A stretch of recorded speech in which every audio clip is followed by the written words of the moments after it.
কোরআনটাকে পড়, বুকের ভিতর ভর, শক্ত করে ধর। তুই কি আমার পর বান্দা, তুই যদি কোরআন পড়িস মানিস জানিস জান্নাতের ভিতরে আমি আল্লাহ বানায়া দেব তোদের হুর আর গিলমানদের বর। জোরে কোন সুবহানাল্লাহ। কিতাবুন আনজালনাহু ইলাইকা লিতুখরিজান নাসা মিনাজ যুলুমাতি ইলান নূর। সবাই বলে আল্লাহু আকবার। আল্লাহ পাক বলেন, হে রাসূল, এই কিতাব আমি এমনি এমনি দেই নাই, বরঞ্চ আমি আল্লাহ পাক এই কিতাব দেওয়ার উদ্দেশ্য হলো অন্ধকারে থাকা নিমজ্জিত মানুষগুলোকে যাতে আপনি আলোর রাস্তা দেখাতে পারেন, সেই জন্য আমি আল্লাহ পাক এই কিতাবটা দিয়েছি। জোরে কান সুবহানাল্লাহ। আল্লাহু আকবার, আল্লাহু আকবার। আমার ভাইয়েরা, আমার বন্ধুগণ, এই কিতাব সম্পর্কে আল্লাহ পাক বলেন যালিকাল কিতাব। এইটা কিন্তু এই কিতাবকে বোঝানো হয় নাই, ওই কিতাবকে বোঝানো হয়েছে। এটা হলো ওই কিতাব, মানে আসমানি কিতাব। এই কিতাবটাকে এই 1500 বছরের ভিতরে কত বেঈমানরা চেষ্টা করেছে মুছে দেওয়ার জন্য, কত বেঈমানরা চেষ্টা করেছে এই কিতাবটাকে উলট পালট করার জন্য, কিন্তু কোনোদিন করতে পারে নাই, কোনোদিনও পারবে না।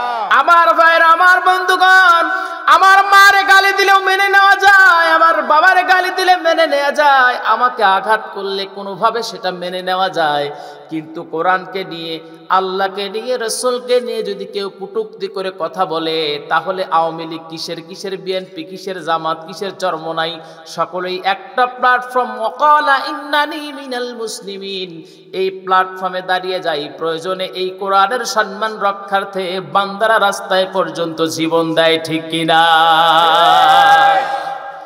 আমার ভাইরা, আমার বন্ধুগণ, কাফেররা বলেছিল ওয়াকালাল্লাযীনা কাফারু লা তাসমাউ লিহাযাল কুরআন, এই কোরআনটাকে বন্ধ করে দাও, কারণ কোরআন যদি চলে তাহলে আমরা রমরমা 2 নাম্বার যে চেয়ারের উপর বসে আছি, ভোটবিহীন চেয়ারের উপর বসে আছি, এই চেয়ার আমাদের থাকবে না। মানুষ কোরআন জানবে, কোরআন পড়বে, ক্ষমতার চেয়ার আমাদের থাকবে না।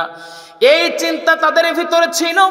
আমার ভাইরা, আমার বন্ধুগণ, কিন্তু তারা কোরআনটাকে বন্ধ করলে কি হবে, কোরআনটাকে বন্ধ করতে চাইলে কি হবে, কোরআনটাকে কখনো বন্ধ করতে পারে নাই। ইউরিদুনা লিইউতফিউ নূরাল্লাহি বিআফওয়াহিহিম ওয়াল্লাহু মুতিম্মু নূরিহি ওয়ালাউ কারিহাল কাফিরুন। সবাই বলে আল্লাহু আকবার। কাফেররা মুখের ফুৎকার দিয়া এই কোরআনটাকে বন্ধ করতে চেয়েছিল না, তারা কোরআনটাকে বন্ধ করতে পারে নাই, কোনোদিনও পারবে না। কারণ এই কোরআন আল কারীমের নূরটাকে আল্লাহ রাব্বুল আলামিন বিশ্বব্যাপী ছড়ায়া দিবেন। জোরে কোন সুবহানাল্লাহ। আমার ভাইরা, আমার বন্ধুগণ, একটু মনোযোগ দিয়ে শুনেন। আমার আপনার নবীজি সাইয়্যিদুল কাওনাইন রাহমাতাল লিল আলামিন একদিন সাহাবায়ে কেরামকে ডাকলেন। সাহাবায়ে কেরামদের ডাকার পর নবীজি বললেন, তোমাদের মধ্যে কেউ আছো নাকি কোরআন তেলাওয়াতটা একটু করতে হবে? কাবা শরীফের পাশে কেউ দাঁড়ায় না। একজন যুবক সাহাবী, আমার যুবক ভাইরা এখানে বসে আছেন, আপনারা খুবই খুশি হবেন। ইসলাম প্রতিষ্ঠিত কিন্তু এমনি এমনি হয় নাই, যুবকদের রক্ত বেশি জমিনে পড়েছে, এই জন্য ইসলাম কায়েম হয়েছে।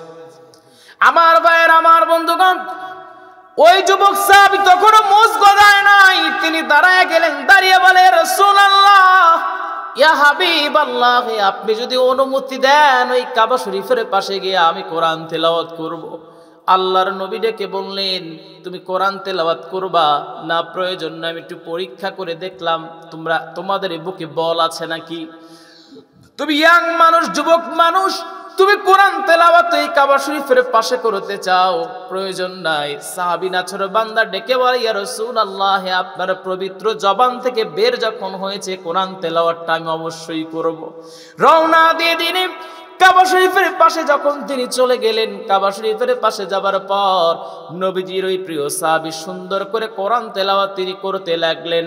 আর রহমান আল্লামাল কুরআন খালাকাল ইনসানা আল্লামাহুল বায়ান। সবাই বলি আল্লাহু আকবার।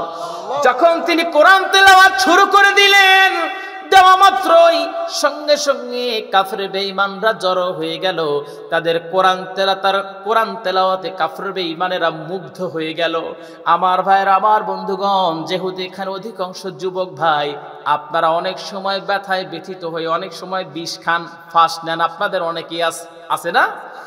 আমার ভাইরা, সবচেয়ে বেশি সমস্যা হলো গার্লফ্রেন্ডের সমস্যা। প্রেমিকা চলে গেছে আর বেচারের পায়কে উমরি ফাঁসি, ঘরে দরজা দিয়ে ফ্যানের সাথে দড়ি লাগাই একদম জীবন দিয়ে দিব। কার লেগা যে আপনারা চিনতই না আগে, এবং আপনি যদি মারা যান 1 বছর পর সে আর একজন নিয়ে চলে যাবে, বিয়ে করবে, তার জন্য আপনি ফাঁসি নিতে যাচ্ছেন। আমার ভাইয়ের, আমার বন্ধুগণ, এই থিওরিটাকে মানেন। ওই গভীর রাত্রিতে কানের ভিতরে হেডফোন দিয়া অথবা হেডফোন ছাড়া শেখ আব্দুর রহমান আস-সুদাইস, বান্দার বালিলা, শেখ আব্দুর রহমান আল মাসউদ, শেখ নিশারি রশিদ, এদের কোরআন তেলাওয়াত গুলো শুনেন। আপনি যদি বাস্তব প্রমাণ যদি না পান, আপনার অন্তরের ভিতরে ভালো না লাগে, ফোন দিয়ে বকাবকি করবেন আমাকে। যখন কোরআন তেলাওয়াত তাদের শুনবেন, আল্লাহর কসম করে বলতেছি, আপনার ভিতরে যত কষ্ট আছে, যত দুঃখ আছে, জ্বালা আছে, রাত্রে বেলায় কোরআন তেলাওয়াত শুনতে শুনতে যদি ঘুমিয়ে যান, আল্লাহর কসম করে বলতেছি, আপনার কলিজার সকল কষ্টগুলো আল্লাহ দূর করে দিবেন। আল্লাহর নবী বলেন, ইকরাউল কোরআন ফাইন্নাহু ইয়াতি বিয়াউমাল কিয়ামাতি শাফিআন লিআসহাবি। আল্লাহর নবী বলেন, তোমরা বেশি বেশি কোরআন তেলাওয়াত করো। যখন বান্দা বেশি বেশি কোরআন তেলাওয়াত করে, এই কোরআন বান্দাটাকে কিয়ামতের দিন আল্লাহর কাছে সুপারিশ করে বান্দাটারে জান্নাত পর্যন্ত পৌঁছায়া দিবে। জোরে কোন সুবহানাল্লাহ। আমার ভাইরা, আমার বন্ধুগণ, সাহাবী কোরআন তেলাওয়াত শুরু করে দিলেন। দেওয়া মাত্রই আল্লাহর নবীর ওই প্রিয় সাহাবী যখন কোরআন তেলাওয়াত তিনি শুরু করে দিলেন, দেওয়া মাত্রই কাফের বেঈমানেরা একদম মুগ্ধ হয়ে গেল। যেমন তেমন সাহাবী কোরআন তেলাওয়াত করেন নাই। ওনার নাম হলো আব্দুল্লাহ ইবনে মাসউদ রাদিয়াল্লাহু তাআলা আনহু। মাঝে মাঝে নবীজি বলতেন, তোমরা যদি সহিহ শুদ্ধ যদি কোরআন তেলাওয়াত যদি তোমরা শুনতে চাও, আমার আব্দুল্লাহ ইবনে মাসউদের কাছে যাও। সে আমার কাছে ছোট্টবেলা থেকে ছিল, তার কোরআন তেলাওয়াতটা খুবই সুন্দর, তোমরা তার কাছে কোরআন তেলাওয়াতটা শ্রবণ করো। আমার ভাইরা, আমার বন্ধুগণ, আব্দুল্লাহ ইবনে মাসউদ রাদিয়াল্লাহু তাআলা আনহু যখন তিনি কোরআন তেলাওয়াত শুরু করে দিলেন, দেওয়া মাত্রই কাফের বেঈমানেরা এসে মুগ্ধ হয়ে শুনতে লাগলো। ঠিক এমন সময় আবু জেহেল আসলো, আর এসে দেখলো আব্দুল্লাহ ইবনে মাসউদ যেমন করে কোরআন তেলাওয়াত করছে, আমার সাঙ্গ পাঙ্গরা কিছুক্ষণের ভিতরেই কোরআনের প্রেমে মুগ্ধ হয়ে কোরআনের মজে যায়, তারা মুসলমান হয়ে যাবে। এই চিন্তা করে আব্দুল্লাহ ইবনে মাসউদ রাদিয়াল্লাহু তাআলা আনহুর কানের উপরে এমন জোরে থাপ্পড় মারলেন, মারা মাত্রই তার কানটা ফেটে গেল, কান থেকে রক্ত অনর্গল বের হতে লাগলো। আব্দুল্লাহ ইবনে মাসউদ রাদিয়াল্লাহু তাআলা আনহু কানে যখন হাত দিলেন, দেওয়া মাত্র তিনি বুঝতে পারলেন কানের তালা ফেটে গেছে, কান থেকে তিনি কিছুই শুনতে পারতেছেন না এই কান দিয়ে। আব্দুল্লাহ ইবনে মাসউদ রাদিয়াল্লাহু তাআলা আনহু এবার আবু জেহেলের দিকে তাকায় বলল, আবু জেহেল, তোমার ক্ষমতা, এই জন্য আমার একটা কানের তালা ফাটায়া দিলা। আল্লাহর কসম, যেদিন তোমার ক্ষমতা থাকবে না, আল্লাহ তোমার হাতের ওই ক্ষমতার চাবিটা আমাদের হাতে দিয়ে দিবে। ও আবু জেহেল, সেই দিন আমি আব্দুল্লাহ ইবনে মাসউদ একটা নয়, তোর দুইটা কানের তালা আমি জমিনে ফাটায়া দেব। জোরে কোন সুবহানাল্লাহ। আমার ভাইরা, আমার বন্ধুগণ, কেউ যদি ডাইরেক্ট, কেউ যদি ইনডাইরেক্ট ইসলামের দিকে যদি হাত তুলে, আল্লাহর কসম আর তার হাত দুটো আল্লাহ ভেঙে দিবেন, ঠিক কিনা?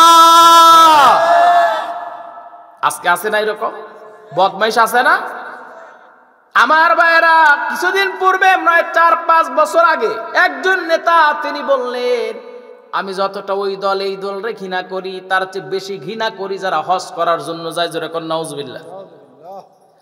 আমার ভাইরা, আমার বন্ধুগণ, তাদের সুপরিকল্পিতভাবে তারা ইসলামকে অপমান করতে চায়, কেউ কোরআনকে অপমান করতে চায়, কেউ রাসূলকে অপমান করতে চায়। এই যে বাংলাদেশের একজন নেতা ছিল, নাম টাকলা মুরাদ, ছিলেন না? টাকলা মুরাদ, ওই টাকলা মুরাদ সে বলেছিল রাষ্ট্র ধর্ম থেকে ইসলামটারে মুছে দিবে, কিন্তু দেখেন আল্লাহর কি পাওয়ার, টাকলা মুরাদ নাই। আছে আছে, ওর ক্ষমতা শেষ, মন্ত্রিত্ব ছিল শেষ, এমপি পদ ছিল ওইটা শেষ। তারপরে স্বতন্ত্র প্রার্থী হিসাবে এরপর নির্বাচন করলো, নির্বাচনে হেরে গেল। তারপরে দেখলাম কিছুদিন পূর্বে নিচে বসে আছে, উপরে ফ্যান করতেছে, ফ্যান মাথার পরে টাকলা ফেটে গেছে।